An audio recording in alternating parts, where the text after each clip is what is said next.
Son las mañanas de América Radio con Sandra Peebles. Y bueno, Estados Unidos está endureciendo su postura frente al régimen de Nicolás Maduro. Anoche expiró oficialmente la licencia que permitía a Chevron operar en Venezuela. Ahora, ayer les informamos sobre esta noticia.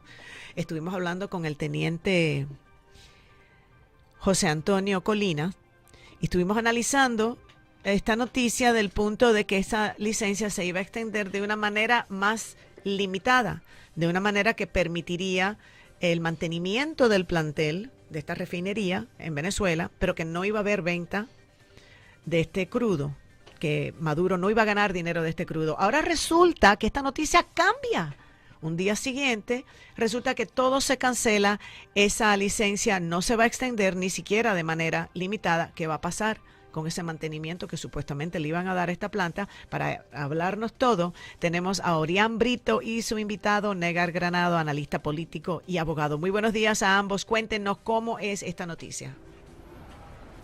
Hola, buenos días Sandra, buenos días Negar. Sin duda se especulaba mucho en las últimas horas y se abría esa posibilidad de que la administración Trump pues emitiera una licencia. Disculpa, Mario. Para la operación en Venezuela. Sin embargo, pues esto no ocurrió. No, el Departamento de Estado, en la última declaración que ofreció el día de ayer, insistió en que esta licencia no se iba a renovar y que expiraba, a la medianoche del día de ayer. Por supuesto, esto significa un duro golpe para el régimen de Nicolás Maduro. Hay que ver ahora qué estrategia utilizan. Hay que recordar que Venezuela, asesorada por Rusia, ¿no?, ha buscado evadir las sanciones. La que se ha existido o la que se ha reaccionado a esta decisión es la líder opositora María Corina Machado.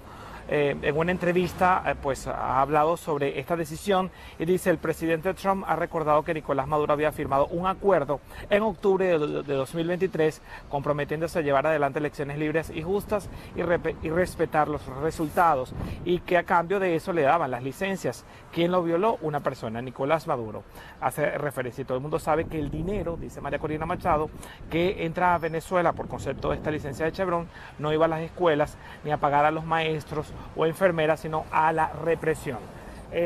Hasta el momento, pues por parte del Departamento del Tesoro no hay ninguna otra reacción. Negar, quisiera escuchar a esta hora tu percepción sobre esta acción. ¿Qué significa para el régimen de Nicolás Maduro que esta licencia se prolongó durante varios meses haya expirado formalmente esta madrugada?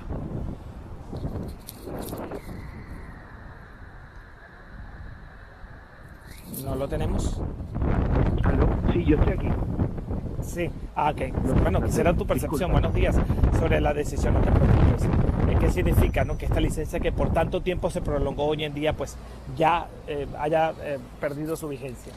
Lo primero que tenemos que analizar es la controversia que se generó entre Richard Grenell, que dijo que se había extendido por 6 meses más, y las declaraciones del secretario de Estado, Marco Rubio, que dijo que la licencia se vencía el 27 de mayo, como efectivamente se venció el día de ayer. Solo quedaron unas excepciones de operaciones mínimas en Venezuela por 60 días. No va a haber más exploración y explotación de petróleo. Y eso significa un duro golpe al régimen por cuanto, lamentablemente, Chevron, junto con PDVSA, eran los que mayor producían petróleo en Venezuela. Se estima que Chevron producía 230.000 barriles de petróleo diarios, del petróleo venezolano, y lamentablemente la expiración, la revocatoria, el cese de operaciones de Chevron trae como consecuencia que el régimen no vaya a tener más dinero, y eso es uno de los motivos por los cuales la administración del presidente Trump consideró oportuno no renovarle la licencia a Chevron. Debemos recordar de que la imposición de sanciones viene desde el primer mandato del presidente Trump en el año 2018. Esas imposición de sanciones de alguna u otra forma fueron flexibilizadas por el presidente Joe Biden, y hoy en día el presidente Trump retomó el tema de las sanciones a Venezuela, no solamente a Venezuela, sino que también consideró imponerle aranceles del 25% a toda aquella compañía o país que comprara petróleo venezolano. Entonces, ¿esta licencia limitada va o no va? No, definitivamente no va. Cesó el día, en la madrugada de hoy, cesó a las 12 de la noche del 28 de mayo, pero le dieron un periodo de gracia como de 60 días para terminar de hacer las operaciones. Acuérdate que los pozos petroleros lamentablemente no se pueden cerrar de un solo, de una operación tan abrupta. Tiene que cerrarse de manera segura, tiene que desinstalarse cada uno de los taladros y la maquinaria que existe ahí, y por eso le otorgaron 60 días para que terminaran de cesar las operaciones definitivamente. ¿Y qué significa eso para esos pozos, para toda esa maquinaria que está ahí? ¿Estará a la espera a que haya un cambio de régimen? Sí, yo no sé si está a la espera de que haya un cambio de régimen. Lo que sí debemos entender de que la inacción definitiva por parte de la compañía que está explorando y explotando el petróleo pudiera traer de que ese pozo se compacte, se solidifique y traiga grandes daños a la nación venezolana. Eso también hay que evaluarlo. No solamente es el tema de la sanción y la imposición de sanciones o límite de las licencias, es el daño a lo que es la exploración y explotación de petróleo en Venezuela. Negar, una pregunta que quiero hacerte. Esta licencia se otorgó con el propósito de que se realizaran elecciones libres, que se respetara el proceso, los candidatos. Esto no ocurrió. ¿Te parece esta estrategia de la administración Trump acorde con lo que debió hacer la administración Biden una vez no se respetó la elección del 28 de julio? Mira, yo estoy convencido de que las tiranías no salen con voto. 60 años tiene Cuba con un régimen tiránico, 60 años, 40 años o 45 tiene Nicaragua. Hoy en día el presidente Daniel Ortega le ha revocado hasta la ciudadanía a los nicaragüenses que tengan doble nacionalidad, y lamentablemente Venezuela no es una excepción a ellos, ya son 25 años. El presidente Trump en su momento consideró que era una vía para que cesara la tiranía en Venezuela, viniera a un proceso de redemocratización a Venezuela, regresar a la democracia. Hoy vemos de que tanto la imposición de sanciones como la flexibilización de ellas por parte de Joe Biden no ha sido una estrategia acertada de los Estados Unidos. Debemos recordar de que Venezuela se va a mantener en el poder, el régimen tiránico va a mantenerse en el poder de Venezuela, desconoció las elecciones del 28 de julio, hizo unas elecciones para elegir gobernadores y diputados el día 25 de mayo del año 2025, el día domingo, y el mapa de Venezuela quedó nuevamente rojo. De 24 gobernaciones, 23 las ganó el chavismo, y le permitió un poco de participación a una oposición falsaria que está dentro de Venezuela, que le está haciendo el juego democrático a un régimen, lo que significa que mientras nosotros mantengamos en este momento el reconocimiento de un gobierno como el de la tiranía de Venezuela, que es el que está gobernando, que nosotros le demos de alguna u otra forma la posibilidad de elegir, la posibilidad de hacer elecciones, de utilizar el instrumento democrático que es el voto, lamentablemente va a seguir estando esa tiranía dentro de Venezuela, y las sanciones, la imposición de sanciones, lamentablemente no va a traer la solución que estamos esperando, que es el retorno de la democracia a Venezuela. ¿Y cómo interpreta usted el papel que pudieran haber jugado los congresistas cubanoamericanos en esta decisión? Acuérdate que tanto Carlos Jiménez como Mario Díaz Valar y María Elvira Salazar jugaron un papel muy importante en lo que era la expiración o la no renovación de las sanciones a Venezuela, pero lo utilizaron como un mecanismo para poder aprobar el presupuesto de la nación, de los Estados Unidos. Ellos tenían un voto bien importante para la aprobación del presupuesto de la nación, y lo utilizaron para poderle decir al presidente Trump, a la administración, a la Casa Blanca, que si no revocaba la licencia, no iba a aprobarse el presupuesto. Ahora bien, hoy en día, yo creo que el tema más importante y más interesante es lo que está pasando con la migración dentro de los Estados Unidos, la migración venezolana. Lamentablemente, las políticas migratorias del presidente Donald Trump han afectado, pero inmensamente, a los venezolanos que están en los Estados Unidos. Hoy en día existe una orden que le emite el Departamento de Estado a los ciudadanos americanos para que no regresen, para que no vayan a Venezuela porque es un país peligroso. Para que no viajen a Venezuela, sí. Para que no viajen a Venezuela porque es un país peligroso, pero lamentablemente se siguen dando deportaciones para Venezuela porque hay personas que están aquí, y debemos entender de que pudieron haber obtenido un estatus de protección temporal, de que pudieron haber sido beneficiados de un parol humanitario, que no es el parol de entrada ilegal por la frontera, sino el parol que se creó en la administración del presidente Biden por condiciones humanitarias donde había un patrocinante y esa persona llegaba legalmente a los Estados Unidos y podía ser beneficiario por el TPS. Hoy en día no sabemos qué va a pasar con el TPS el año 2023 ni con el TPS el año 2021. Y yo creo que sería un poco inhumano regresar a 600.000 personas o que 650.000 personas estén buscando hoy en día qué otro mecanismo tiene para poderse quedar en los Estados Unidos, para no ser objeto de deportación y para no ser regresado a Venezuela, que es un país que lamentablemente está gobernado por una tiranía. Negar, por cierto que hoy varios medios aseguran que la administración Trump estaría por revocar visas de personas cercanas al chavismo y que estaría buscando con lupa a estas personas que estarían en Estados Unidos y que tendrían estos vínculos. ¿Tú lo ves cierto? ¿Lo ves posible? ¿Tu percepción sobre esto? Yo creo que es posible, yo creo que es factible, creo que es fiable. Debemos recordar que muchos personeros del régimen cubano, jueces que fueron implacables en la condenatoria a las personas del 11 de julio que estaban manifestando, que llegaron a los Estados Unidos, fueron localizados y fueron deportados, se les revocaron las visas. Y estoy convencido de que eso es un mecanismo bien interesante, no solamente la visa a estos personeros del gobierno, sino a sus familiares, que hoy en día se dan la dolce vita en los Estados Unidos viviendo del dinero robado en Venezuela. Sin embargo, hay una situación muy interesante que se presenta hoy en día, que es el cese de las entrevistas para la obtención de visas de estudiantes desde el punto de vista consular.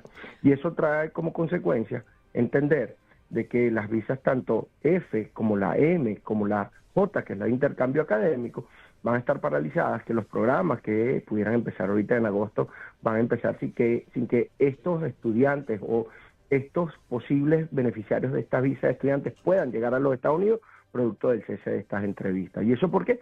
Porque el Departamento de Estado ha generado una nueva política de revisión de lo que son las redes sociales para las personas solicitantes de visa de estudiantes. Y esto con la finalidad de no permitir estudiantes que tengan de alguna u otra forma vínculos con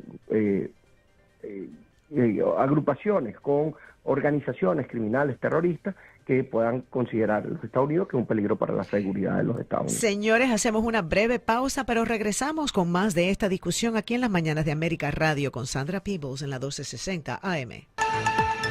De regreso en las Mañanas de América Radio con Sandra Peebles y estamos conectados con Orián Brito y su invitado, el abogado, el señor Negar, quien está con nosotros hablando acerca de la presión internacional que están pidiendo los miembros del equipo de María Corina Machado, quienes huyeron de la Embajada de Argentina. Adelante, señores, con la discusión. Orián. Sí. Quisiera, bueno, a propósito de lo que dice Sandra, ¿no? Vimos esta conferencia de prensa de los 5 miembros del equipo de María Corina que lograron llegar aquí a territorio estadounidense. Ellos hablaron y a mí me llama mucho la atención, hacen énfasis que hay un plan, Negar, que hay una estrategia, por eso ellos nos revelan parte de cómo se dio esta salida de Venezuela, de esta embajada donde estaban asediados por más de 140 días. Y yo quisiera que tú me hablaras un poco qué te hace pensar ese llamado de que hay una estrategia para otro proceso de liberación en Venezuela y que por eso se tiene tanto cuidado al hablar de su salida. ¿Te da confianza? ¿Qué crees que puede ocurrir? Mira, definitivamente nadie que esté detenido injustamente debe permanecer detenido, debe permanecer secuestrado, que era lo que pasaba con estas personas en la Embajada de Argentina en Venezuela. Lamentablemente al día de hoy no hay claridad sobre su liberación, no se sabe si fue un escape lo que hicieron, no se sabe si fue un acuerdo entre el régimen de Venezuela y la administración del presidente Trump. A lo Oye, último, disculpa, Mario, es que estaba tan... A lo último, esta operación Guacamaya no me genera ninguna confianza, más allá de que el régimen es un régimen oprobioso, que es un régimen que ha sido insistente en la persecución de los opositores y los disidentes, haya bajado la guardia para que ellos se escaparan y que un grupo comando haya llegado a Venezuela para liberarlos. Estoy convencido de que no hay claridad sobre eso, no creo en que haya habido tal operación en Guacamaya. Definitivamente, si Estados Unidos va a colaborar y va a ayudar en la liberación de Venezuela, yo creo que antes de buscar la liberación de 4 personas o de 5 que estaban en la Embajada de Argentina, deberíamos buscar la liberación de 30 millones de venezolanos. Porque el interés de Estados Unidos en solo estas 4 personas y no en sacar con una operación quirúrgica a Nicolás Maduro, que es el dictador que está gobernando dentro de Venezuela. O sea, ¿por qué tú no crees que hubo esa operación? Si lo dicen con tanto énfasis. Y además la respuesta del régimen de Maduro a esa salida no ha sido, ha sido con más persecución y con mucha más ira, es lo que hemos visto. Sí, definitivamente el régimen ha actuado con más persecución a la oposición y la disidencia política. Debemos recordar que Juan Pablo Juanipa, perdón, fue aprehendido horas antes de las elecciones en Venezuela. Hoy en día no se sabe, tiene más de 100 horas desaparecido. Debemos recordar que también están operadores y defensores de derechos humanos, operadores políticos y defensores de derechos humanos que están perseguidos, están presos y que lamentablemente la vulneración a la libertad en Venezuela campea. Pero yo estoy convencido de que se logró la liberación de estos 5 secuestrados en la embajada de Argentina con la finalidad de buscar un intercambio por aquel soldado militar estadounidense que estaba detenido en Venezuela. John McCarthy fue después canjeado como una ficha de canje para los Estados Unidos. Yo creo y estoy convencido de que Venezuela esperaba que no se cesaran la licencia de Chevron y esperaba la continuidad de la explotación y exploración del petróleo venezolano. Y lamentablemente, por más operaciones guacamayas que vengan, yo creo que la dictadura se cuenta no en años, sino en vidas que se pierden o en vidas que terminan tras las rejas.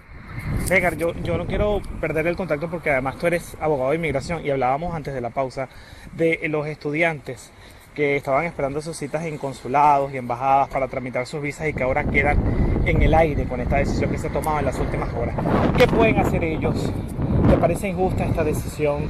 ¿Qué viene ahora? Mira, definitivamente el Departamento de Estado tiene autonomía en su actuación. El Departamento de Estado es autónomo, independiente y actúa de acuerdo a las políticas que va marcando. Yo veo con mucha preocupación lo de las visas de estudiantes por dos motivos esenciales. Primero, el estudiante internacional viene a los Estados Unidos a prepararse con la intención de regresar a su país a servirle. El estudiante internacional viene a los Estados Unidos y paga lo que sería la cuota de un estudiante internacional y no la de un residente permanente, un ciudadano americano en las universidades, lo que significa que aporta de alguna u otra forma a la economía de los Estados Unidos. Y este stop en las entrevistas genera de alguna u otra forma un receso en los programas para estudiantes internacionales. O sea, si hay alguna persona que hoy en día está esperando una entrevista para que le estampen su visa de estudiante internacional el pasaporte, llegar a cumplir con un programa que arrancaría en agosto, lo más seguro es que no llegue a agosto a los Estados Unidos, porque si se detuvieron las entrevistas, hasta tanto no se ha entrevistado y no se implementen las nuevas políticas para los estudiantes internacionales, ese estudiante no va a tener la visa en su pasaporte para llegar a cumplir con su carga académica. Chicos, tenemos una llamada, nos está llamando Alex. Muy buenos días, Alex, gracias por la llamada. ¿Qué tal? Muy buenos días. Sandra, tú preguntabas de por qué no cree el invitado que haya sido un rescate quirúrgico, lo de los rehenes que tenían en Argentina. Yo te voy a decir algo. Cuando el ataque a Osama Bin Laden, se dejó claro de que fue un ataque quirúrgico. Pero ¿cómo se supo eso? Por divulgación de información. Y eso fue un cabecilla gigantesco de una banda o una organización criminal terrorista. Cuando aquello estaba Obama y la información salió. ¿Pero por qué se sacó esa información? Porque es claro que si vas a hacer algo quirúrgico, tienes que dar información, aunque sea no la gran información, pero sí tienes que dar algo de información para que se sepa de que realmente se hizo esa intervención. En el caso del rescate que se dice, de rescate, eso es lo que se dice hasta el día de hoy, no ha habido absolutamente nada de información. Entonces, ¿cómo se puede creer que hubo tal rescate? Bueno, no hay forma. ¿Por qué? Porque no hay información detallada de lo que pasó. Y es algo que es bastante simple de informar. Lo que pasa es que no hubo tal intervención. Lo que hubo fue una negociación que en ese caso sería la vergüenza para el gobierno de este país. Pero yo creo más bien, como dice el invitado, no hubo una intervención. Yo creo que eso fue una negociación y la verdad es vergonzoso que se oculte esa información. Muchísimas gracias, Alex, por opinar. Alex. Bueno, Negar Granados, ¿cómo lo ves? Mira, yo creo que Alex tiene un poco de claridad en cuanto a la situación. Definitivamente él hace la comparación con el caso de Osama Bin Laden. Y con Osama Bin Laden, nadie supo de la muerte de Osama Bin Laden hasta tanto hubo la operación. Pero después de haber hecho la operación, aparecieron videos, aparecieron testimonios de cómo operó. Hoy en día ya va a ser 3 semanas que estas personas están en los Estados Unidos. Un poco injusta la situación porque hay venezolanos que llegaron hace 7 años, por decirlo menos, después de haber sido perseguidos y están esperando ser entrevistados para un asilo afirmativo, y estas personas ya tienen hasta condición migratoria. Lo que significa que yo no veo tal operación quirúrgica. Si de verdad los Estados Unidos está comprometido con Venezuela, con la recuperación de la democracia en Venezuela, si realmente Estados Unidos quisiera que Venezuela no fuese otro foco de perturbación para el hemisferio sur, yo creo que la operación quirúrgica debería ser contra el dictador, a los fines de liberar más de 30 millones de venezolanos que están oprimidos, a los fines de que los venezolanos que están en el mundo puedan regresar otra vez a su patria y no liberar a 4 supuestos secuestrados de la embajada de Argentina. El régimen ha dado de alguna otra forma indicios de que no hubo tal operación. El régimen ha utilizado los medios de comunicación para dar una información que se estaba esperando que fuese el Departamento de Estado quien la diera a los fines de entender si realmente hubo una operación quirúrgica o una negociación. Aunque han dicho que negociación no, eso lo han insistido, habrá que ver qué ocurre en los próximos días, si se extiende o no esto que han dicho ellos, que es una operación llamada Guacamaya. Negar. Sí, y ojo, si pudiera llamarse las próximas operaciones de existir Guacamaya, el Cotorra, la que sea, lamentablemente que existe una operación, considero, que después de ella deberían de darse indicios, debería de documentarse si esa operación fue como tal o no, porque siempre queda la duda. Y lamentablemente los malpensados como yo, siempre vamos a creer de que fue una negociación porque el régimen sigue estando dentro de Venezuela gobernando. Y hoy con más fuerza. Y el día de hoy con una Asamblea Nacional totalmente chavista, peor que la que hubo antes del 2015. Y hoy con 23 gobernaciones, y cuando vayan las elecciones de alcaldía van a ganar todas las alcaldías, lo que significa que sigue estando arraigado y afianzado. Sí, Negar, pero independientemente de que hubiesen participado la oposición y hubiese ocurrido otro resultado, lo vulneran, ya quedó demostrado, o sea, iba a ser rojo de alguna forma o de la otra. Definitivamente, y al único que le interesaba estas elecciones era el régimen. El régimen es el único que saca beneficio y provecho de unas elecciones, porque sigue legitimándose. Sigue siendo el régimen que maneja el CNE, sigue siendo el régimen que maneja el patrón electoral, sigue siendo el régimen el que cuenta los votos. Y eso no es que se viene dando a partir del 28 de julio o ahorita el 25 de mayo. Es que esto ha sido algo sistémico por más de 25 años en Venezuela. Muchísimas gracias a ti, Negar Granados, muchísimas gracias por participar en el programa. Igual a ti, Orián Brito, bienvenido de regreso, qué bueno tenerte, escuchar tu voz. Y bueno, la conexión de nuevo mañana contigo, Orián. Muchísimas gracias a ambos. Seguro. Gracias, feliz día a los dos. Bueno, amigos.